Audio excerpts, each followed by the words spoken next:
Hi guys, and welcome back to World Cup Daily.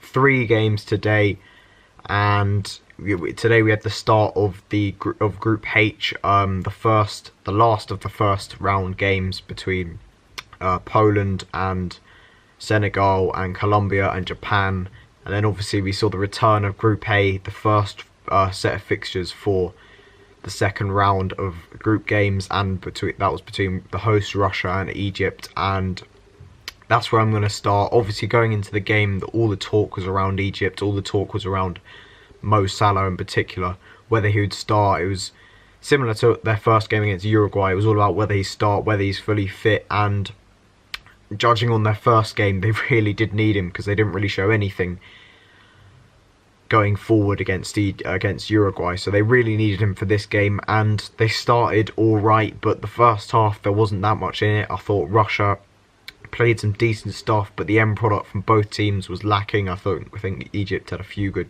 I remember one shot goal just right. I think it was from Chegazut or whatever his name is.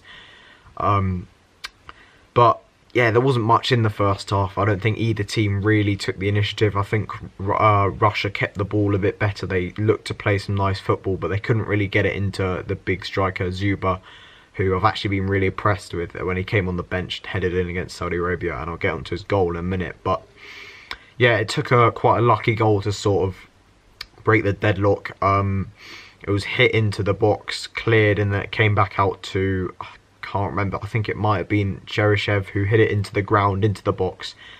It actually came from a poor punch from the Egypt goalkeeper. Takes a huge deflection off Fatih,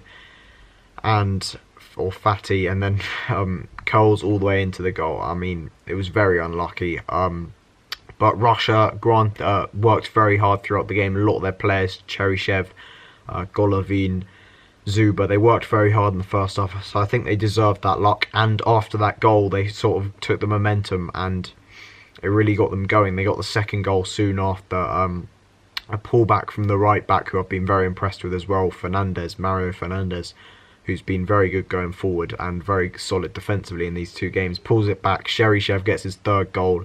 2 brilliant goals in the last game. This one not as good, but still a neat finish to make it 2-0. On that point, it was a very long way back for Egypt. They didn't really have any momentum. And then the third goal, a brilliant goal, a long ball up to Zuba, takes it down with his chest, brilliant touch, gets past another player, and a very, very cool finish. Best goal of the game, brilliant goal. I think someone in the Premier League could really snatch him up, one of the teams lower down the league. But then other players in the team played really as well. I think Golovin, I said it when they played Saudi Arabia, looks like a really bright talent, very good on the ball, looked good against Arsenal when he played for CSK Moscow. Looks like he can do things. Does have end product to him, and he got that goal against Saudi Arabia and the 2 assists. And yeah, from that moment on, it was very comfortable for Russia. Egypt did get the goal. I think we were all happy to see Mo Salah score. The season he's had, the way it ended with the Champions League final and the injury from Ramos, we all wanted him to dispatch that penalty, and he did very well. And Egypt threatened slightly to come back into the game, but there wasn't any cutting edge in their play. And you could tell in the final of the third, they're very, very reliant on Mo Salah. They looked for him every single time, but you could tell he just wasn't fully fit. He wasn't really right. He wasn't at the top of his game. He wasn't performing brilliantly. What we've seen from him at Liverpool was not emulated in this game, and hasn't been in this. I was going to say hasn't been at this tournament, but this is obviously his only game. So it was a shame for Egypt. I mean, that they rely on him so much in the final third. They have some nice, neat players slightly deeper. El Neni, I thought he had a good game, an Arsenal boy.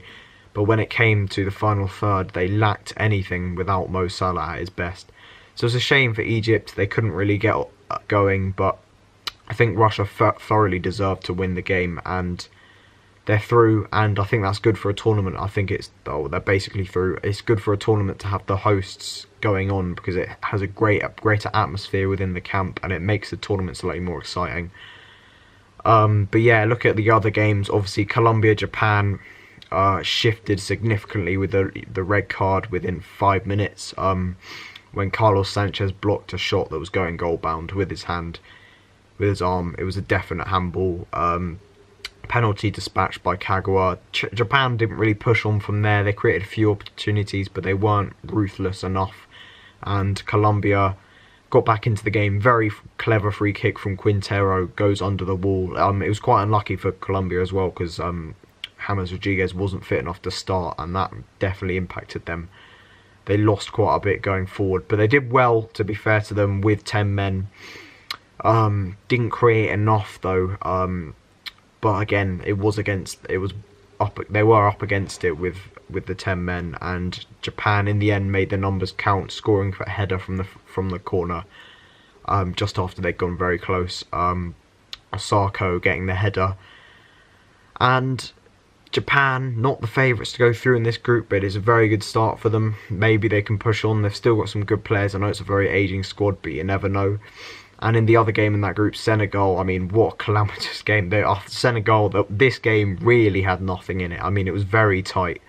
It looked like both teams could capitalise at times in the first half in particular, but both teams were quite wasteful when they got into the final third, and they couldn't really string anything together. But very lucky goal to get them off to a great start. I mean, well, it was like near the end of the first half. Deflected strike from Asamoah, Idrissa Gana, and then they got the second through. Terrible. Krychowiak, what is he doing?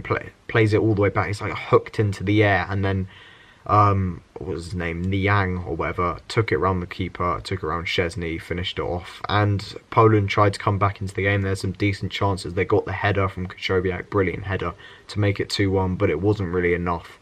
They didn't really deserve to come out with anything in that game. Senegal just edged it, but there wasn't really much in it. But that's going to be a really interesting group for me, because two teams who weren't necessarily expected to won those games.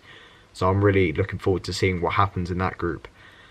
But yeah, that's going to be it for this World Cup Daily. If you did enjoy the video, please subscribe, and I'll see you tomorrow.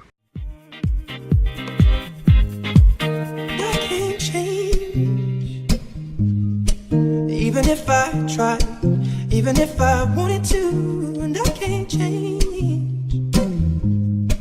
Even if I tried, my love, my love, my love, she keeps me warm.